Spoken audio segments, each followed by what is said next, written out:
বিরল কেন?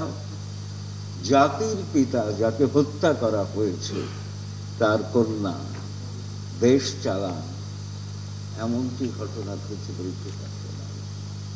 এবং দীর্ঘদিন তিনি দেশ চালাচ্ছেন।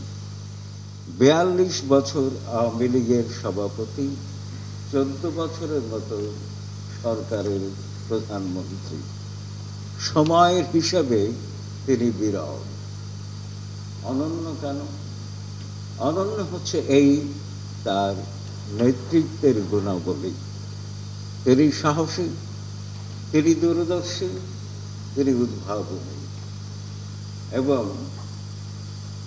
বঙ্গবন্ধু কন্যা তার সম্মোহনে বৈধতার প্রথম সোপানটি হচ্ছে তিনি বঙ্গবন্ধু কন্যা। তার ধবনীতে বঙ্গবন্ধুর রক্ত প্রবাহিত।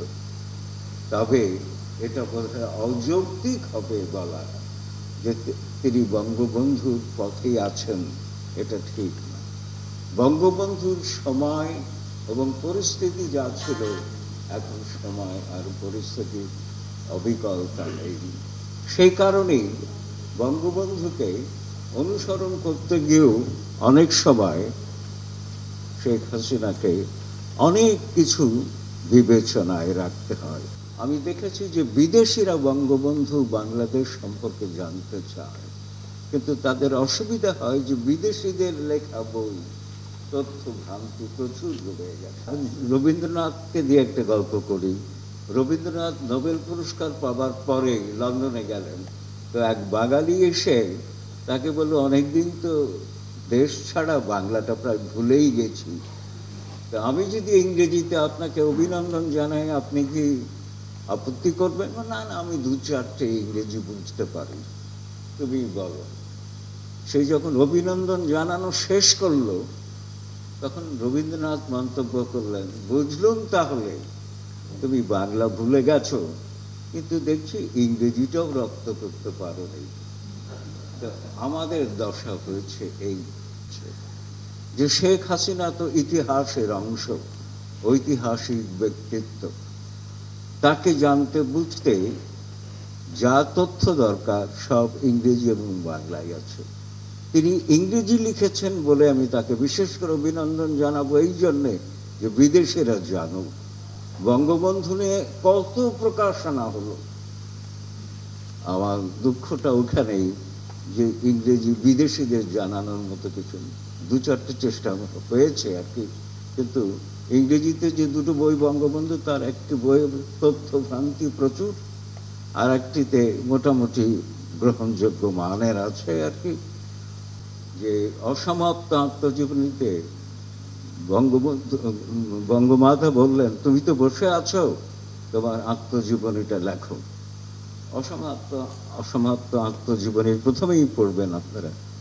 তার ইংরেজি অনুবাদ হলো, since you are idle, why don't you write your memoirs? এখন এটা আমি সচেতন ছিলাম না। আমেরিকান এম্বাসির একটা পার্টি হচ্ছে, সেখানে পলিটিক্যাল সেক্রেটারি আমাকে বললেন যে your father of the nation was an idle man. How come that?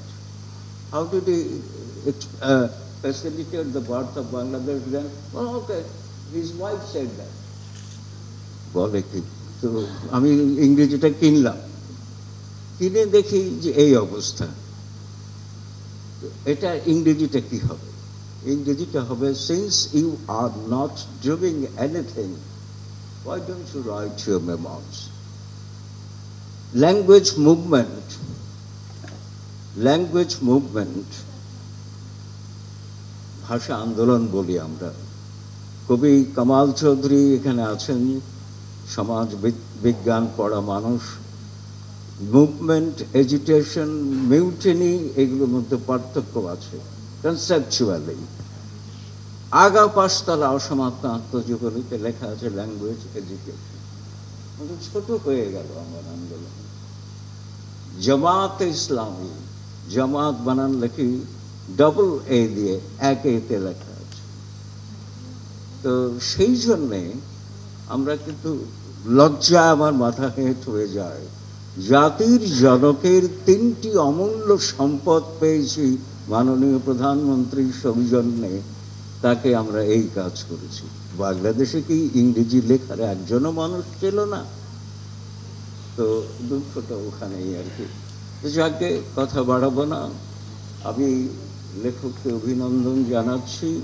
আমি চাই যে সবাই বইটা সংগ্রহে রাখুক, কারণ শেখ হাসিনা সম্পর্কে জানবার জন্য এটা একমাত্র আপন গ্রন্থ। আমাদের প্রধানমন্ত্রী বাংলাদেশ আওয়ামী লীগের তৃণমূল পর্যায়ের নেতাদের যেটুকু খবর জানেন, অন্য কোনো নেতা সেই খবর জানেন বলে আমার মনে হয় না। প্রত্যেকটি উপজেলার কি হচ্ছে, কেমন করে হচ্ছে, সমস্ত কিছু কার পিছনে কে লেগে কী ষড়যন্ত্র, সব কিন্তু ওনার নখদর্পণে আছে। আমি সুবেদ আলী ভূঁইয়া যখন প্রিন্সিপাল স্টাফ অফিসার তখনকার সরকার প্রধানের, উনি একদিন হঠাৎ করে আমাকে রাত্রে 9টার দিকে টেলিফোন করলো যে আগামীকাল 21শে নভেম্বর আর্ম ফোর্সেস ডে। তখনকার প্রধানমন্ত্রী, বিরোধী দলের নেত্রী, আমাদের প্রিয় প্রধানমন্ত্রী এখনকার, ওনাকে দাওয়াত দিতে চাচ্ছেন না।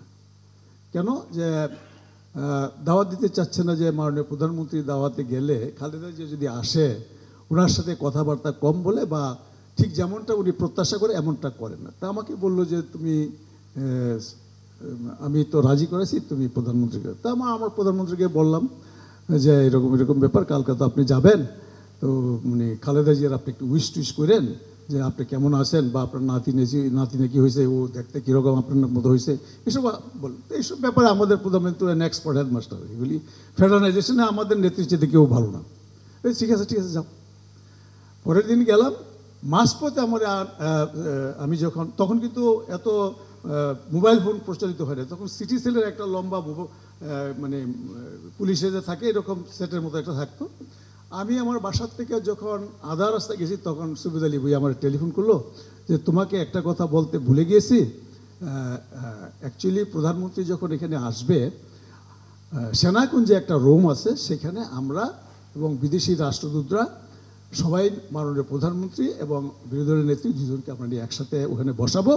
বসাবার পরে আমরা আলোচনা করব যে আমরা সকলে চাই আপনারা দুজনে ঐক্যবদ্ধ হয়ে দেশটা পরিচালনা করেন। এই কথাটা তোমাকে বলা হয় নাই, কিন্তু এখন আপনি তো আগে বলেন না, এখন আমি প্রধানমন্ত্রী গিয়ে কীভাবে বলবো। যাই হোক, ওখানে সেনাকুঞ্জে একটা মানে ব্যবস্থা করলো, সেখানে বিভিন্ন দেশের রাষ্ট্রদূতরা আসলো, আমাদের বিভিন্ন দলের রাজনীতিবিদরা আসলো। এখন আবার ওখানে প্রোটোকল ভেঙে বিভিন্ন রাজনৈতিক দলের লোকের আবার চেয়ার টেয়ার ভর্তি করে বলেছে। তার মধ্যে রিয়াজউদ্দিন নামে একজন ডেইলি অবজারভারের মতো সাংবাদিক, সে যে বলতেছে ওই নেত্রীকে এবং বিরোধী দলের নেত্রীকে একসাথে দেখে কি বরফ গলা শুরু করেছে নাকি। আমাদের নেত্রীগুলোকে, এই রিয়াজ আপনি এখানে বরফ কোথায়, কিন্তু উষ্ণতা আর উষ্ণতাই, মানে সিচুয়েশনটাকে ট্যাকেল করার জন্য তাৎক্ষণিকভাবে যা বললে পরে অবস্থাটা খুব প্রিয় হবে, সেটা কিন্তু উনি সাথে সাথে করেছে। প্রবলেম হয়েছে তখনকার প্রধানমন্ত্রী আমেরিকান অ্যাম্বাসেডার, এবং তারা বলতেছে oh we are so happy that আপনার সব ইউ পিপল আর টুগেদার। তখন খালেদা জিয়া বলে উঠছে এখানে যারা আসছেন সবাই আমার দাওয়াতি। Prime minister didn't like that, আমাদের প্রধানমন্ত্রী সেটা লাইক করে না, কিন্তু দাওয়াত দিয়েছে কিন্তু আর্ম ফোর্সেস ডিভিশন থেকে। তো কিছুক্ষণ পর উনি চলে গেলেন, মাননীয় প্রধানমন্ত্রীকে নিয়ে, মানে আমাদের নেত্রীকে নিয়ে আমরা সব ক্যান্টনমেন্টের যেসব অফিসাররা আছে তাদের সবার সাথে ঘুরে ঘুরে আমরা পরিচয় করাইলাম। একজন ব্রিগেডিয়ার জাবেদ আলী, এটা আমি আপনাদেরকে এই জন্য বলছি যে এতগুলি অফিসারের মধ্যে কেউ কিন্তু আমাদের বিরোধী দলের নেত্রীকে এই ক্যাপ করে সেলিউট দেয় না।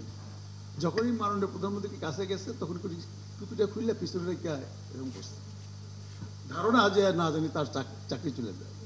দেয়ার was one brigadier Javed Ali, সে টুপি রেখে মাথায় মাননীয় বিরোধী দলের নেত্রীকে সেলিউট দিয়ে বলছে আই এম সোয়েন্সো জাবেদ আলী, আমি ইঞ্জিনিয়ারিং করে আমি ডিডব্লিউ ওয়ার্কস ইনসিতে চাকরি করি। আমরা যখন 96 সালে ক্ষমতা আসলাম, আর চাকরিটাই সে রিটায়ারমেন্টে চলে গেছে। কিন্তু আমাদের প্রধানমন্ত্রী ওই অফিসারটাকে খুঁজা বললো যে তারা বার করো। বার করার পরে তাকে দুদকের মেম্বার করা হইল বোধহয় না, ওইখান থেকে রিটায়ারমেন্ট করার পর নির্বাচন কমিশনে তাকে আবার কমিশনার করা হলো। এই যে স্মরণ রাখা কৃতজ্ঞতা বোধ প্রকাশ করার একটা অনন্য দৃষ্টান্ত।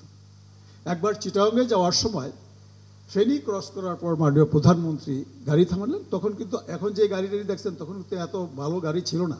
ইন দ্য বিগিনিং পুরানা মাইক্রোবাসে আমরা ঘুরতাম।